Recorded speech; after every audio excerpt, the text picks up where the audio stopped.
दोस्तों, आज मैं आपको सुनाने जा रहा हूँ हिंदी सिनेमा की सबसे मशहूर प्रेम कहानी।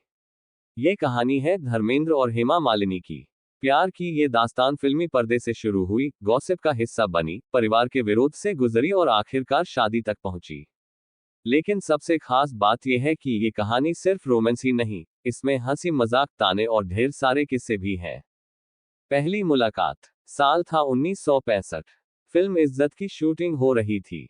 यही पहली बार धर्मेंद्र और हेमा मिले। कहते हैं कि धर्मेंद्र उस समय इतने नर्वस हो गए थे कि बार बार डायलॉग भूल जाते। डायरेक्टर परेशान हो गए और बोले, धर्म जी, क्या हो रहा है? धर्मेंद्र ने मजाक में कहा, गलती मेरी नहीं, हेमा जी की है।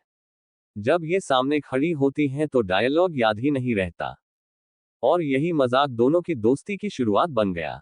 फिल्मों में साथ और शरारतें। इसके बाद दोनों ने साथ में कई फिल्में की। शोले, चरस, जुगनू, सीता और गीता जैसी फिल्मों में इनकी जोड़ी हिट हो गई। लेकिन सेट पर सिर्फ एक्टिंग ही नहीं होती थी, बहुत सारी शरारतें भी होती थी। कहा जाता है कि शोले की शूटिंग के दौरान धर्मेंद्र ने एक ट्रिक निकाली। बसंती और वीर का एक रोमांटिक सीन था। धर्मेंद्र ने डायरेक्टर रमेश सिप्पी से कहा, सर, ये सीन फिर से शूट करना पड़ेगा। लाइटिंग सही नहीं थी। और वो बार बार सीन दोहरवाते रहे ताकि हेमा के साथ ज्यादा वक्त बिता सके। पूरा यूनिट समझ गया था कि ये लाइटिंग का मामला नहीं, बल्कि दिल का मामला है। लोगों की नजरें और अफवाहें। धीरे धीरे इंडस्ट्री में सबको महसूस होने लगा कि दोनों सिर्फ दोस्त नहीं है। मैगजीन में खबरें छपने लगी। कभी उनकी गाड़ियों को साथ जाते हुए देखा जाता, कभी सेट पर घंटों बातें करते हुए। लोग कहते, फिल्मों की सबसे प्यारी जोड़ी असल जिंदगी में भी जोड़ी बनने वाली है क्या? परिवार और समाज की मुश्किलें। लेकिन सच इतना आसान नहीं था। धर्मेंद्र पहले से शादीशुदा थे। उनकी पत्नी प्रकाश कौर और बच्चे थे। परिवार में मतभेद होना स्वाभाविक था। हेमा के घर वाले भी चाहते थे कि उनकी बेटी का रिश्ता किसी अकेले आदमी से हो। पर हेमा ने दिल की सुनी। माँ बाप को मनाना आसान नहीं था, लेकिन उन्होंने साफ कहा, धर्मेंद्र मेरे लिए सिर्फ एक हीरो नहीं, मेरी जिंदगी है। शादी का फैसला। कई सालों तक दोनों ने समाज और परिवार के दबाव झेले। लेकिन 1980 में उन्होंने शादी कर ली। हालात ऐसे थे कि हिंदू रीति रिवाज से शादी करना मुश्किल था। तो कहा जाता है कि दोनों ने इस्लाम धर्म अपनाया और नए नाम भी रखे। धर्मेंद्र बने दिलावर और हेमा बनी आयशा।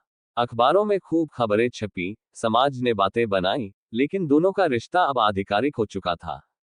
धर्मेंद्र और हेमा दोनों ने आलोचना की परवाह नहीं की, क्योंकि उन्हें अपने प्यार पर भरोसा था। शादी के बाद और बेटियां। शादी के बाद भी हेमा फिल्मों में काम करती रही। फिर दोनों की दो बेटियां हुई, ईशा और अहाना। धर्मेंद्र ने दोनों को बहुत प्यार दिया। हेमा ने कभी शिकायत नहीं की कि धर्मेंद्र का एक और परिवार भी है। उन्होंने अपनी बेटियों और काम में संतुलन बनाए रखा। राजनीति और दूसरा सफर। धीरे धीरे दोनों राजनीति से भी जुड़ गए। धर्मेंद्र सांसद बने, हेमा भी संसद में पहुंची। कभी संसद के गलियारों में, कभी फिल्मी मंच पर, दोनों हमेशा साथ दिखे। लोग कहते, ये रिश्ता सिर्फ मोहब्बत का नहीं, बल्कि साझेदारी का है। बुढ़ापे का प्यार और मजाक। आज जब दोनों उम्रदराज हैं, तो भी मोहब्बत वैसी ही ताजा है। धर्मेंद्र अक्सर इंटरव्यू में कहते, हेमा को देखकर आज भी मेरा दिल 70 का नहीं, 17 साल का हो जाता है। हेमा हंसकर जवाब देती, और मैं आज भी आपकी वही बसंती हूँ। एक बार तो धर्मेंद्र ने मजाक में कहा, अगर रमेश सिप्पी जी और कुछ और रोमांटिक सीन लिख देते तो हमारी शादी और पहले हो जाती। पूरा हॉल ठहाकों से गूंज उठा। समापन। तो दोस्तों, ये थी कहानी धर्मेंद्र और हेमा की। ये कहानी हमें सिखाती है कि प्यार आसान नहीं होता। इसमें समाज की रुकावटें आती हैं, परिवार का गुस्सा झेलना पड़ता है, दुनिया ताने देती है। लेकिन अगर रिश्ता सच्चा हो, तो वो हर मुश्किल जीत लेता है। धर्मेंद्र और हेमा की मोहब्बत ने यही साबित किया। आज भी उनकी जोड़ी देखकर लोग कहते हैं, ये बॉलीवुड की सबसे प्यारी प्रेम कहानी है।